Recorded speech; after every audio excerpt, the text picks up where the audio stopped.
என்னோட பேர் இன்பா. என்னோட ஊர் வந்து செங்கோட்டை, தென்காசி மாவட்டம். நான் இப்போ வந்து IPS 2024 batch ASP trainee Coimbatore. என்னோட அப்பா பஸ் கண்டக்டர், என்னோட அம்மா வந்து பிடி சுற்றுவாங்க.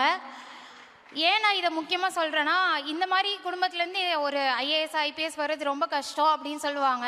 அது கிடையாது. அதற்கு நம்மளுடைய அரசாங்கம் வந்து நிறையா உதவிகள் இருக்குது. நம்ம அதை ப்ராப்பராக யூட்டிலைஸ் பண்ணணும். நான் வந்து ஒரு பிஇ இன்ஜினியரிங் கிராஜுவேட். நான் என்னோடய 3rd அட்டெம்ப்டில் கிளியர் பண்ணேன். ஃபஸ்ட்டு 2 அட்டெம்ப்ட் நான் என்னோடய வீட்டில் இருந்து படிச்சுட்டு இருந்தேன். என்னால் இங்கே சென்னை வந்து தங்கி படிக்கிற அளவுக்கு ஃபினான்ஷியலாக I am not very strong. So அப்போ தான் நான் முதல்வன் ஸ்கீமில் என்ட்ரன்ஸ் எக்ஸாம் வச்சு நான் கிளியர் பண்ணி ஆல் இண்டியா சிவில் சர்வீஸ் இன்ஸ்டியூட்டில் இருந்தேன். ஸோ அங்கே தான் நான் ப்ரிலிம்ஸ் கிளியர் பண்ணேன். தென் மெயின்ஸ் அவங்கக்கிட்ட இருந்தால் நான் ட்ரைனிங் எடுத்துக்கிட்டேன். அங்கே தான் இருந்தேன். ஏன்னா அந்த இன்ஸ்டியூட்டில் there is no fees. Accommodation fees கிடையாது, ஃபுட்டுக்கு ஃபீஸ் கிடையாது, ட்ரைனிங்க்கு ஃபீஸ் கிடையாது. நம்ம அந்த என்ட்ரன்ஸ் எக்ஸாம் மட்டும் கிளியர் பண்ணால் போதும். ஸோ இப்போ அந்த ஸ்காலர்ஷிப் எக்ஸாம் வந்ததுக்கப்புறமா எக்ஸ்ட்ரா மந்த்லி 7,500 சேர்த்து கொடுக்குறாங்க.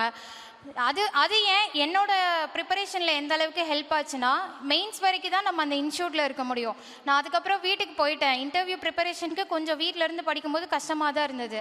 அப்புறம் ஸ்காலர்ஷிப் எக்ஸாம் வந்தது, அதை நான் கிளியர் பண்ணியிருந்தேன். அதுக்கப்புறம் ஓகே, இந்த மந்த்லி 7,500 வச்சு நம்மளால் சென்னை போய் இருந்து படிக்க முடியும்னு நினச்சிட்டு அதுக்கப்புறம் இங்கே வந்து அதோட படித்து அந்த மாக் இன்டர்வியூஸ்லாம் அட்டென்ட் பண்ணியிருந்தேன். அதில் தான் நான் இப்போ கிளியர் பண்ணி அந்த 2024 பேட்சில் நான் ஜாயின் பண்ணியிருக்கிறேன். சிம்பிளாக சொல்லணுன்னா, ஒரு 1 இயர் பேக் ஒரு 4 rows பின்னாடி ஆஸ் அ பெனிஃபிஷியராக உட்காந்துருந்தேன். இப்போது ஆஸ் அ ஆஃபீஸராக நான் முன்னாடி ரோவில் இருந்து இங்கே வந்திருக்கேன். I wish every one all the best.